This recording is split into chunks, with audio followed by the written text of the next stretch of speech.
اعوذ باللہ من الشیطان الرجیم بسم اللہ الرحمن الرحیم۔ سورہ سبا مکیہ، آیات 37 تا 45، رکوع 4۔ یہ تمہاری دولت اور تمہاری اولاد نہیں ہے جو تمہیں ہم سے قریب کرتی ہو، ہاں اگر جو ایمان لائے اور نیک عمل کرے، یہی لوگ ہیں جن کے لیے ان کے عمل کی دوہری جزا ہے اور وہ بلند و بالا عمارتوں میں اطمینان سے رہیں گے۔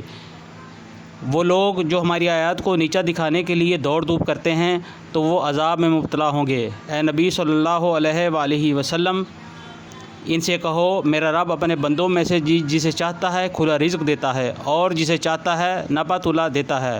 جو کچھ تم خرچ کر دیتے ہو اس کی جگہ وہی تم کو اور دیتا ہے، وہ سب رازقوں سے بہتر رازق ہے۔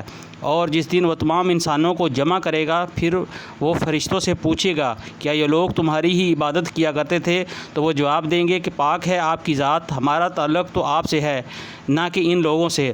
دراصل یہ ہماری نہیں بلکہ جنوں کی عبادت کرتے تھے، ان میں سے اکثر انہی پر ایمان لائے ہوئے تھے۔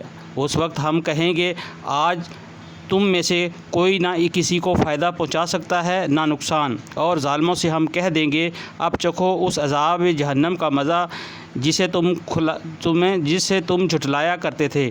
ان لوگوں کو جب ہماری صاف صاف آیات سنائی جاتی ہیں تو یہ کہتے ہیں کہ یہ شخص تو بس یہ چاہتا ہے کہ تم کو اردو سے گزشتہ کر دے جن کی عبادت تمہارے باپ دادا کرتے آئے ہیں، اور کہتے ہیں کہ یہ قرآن محض ایک جھوٹ ہے گھڑا ہوا۔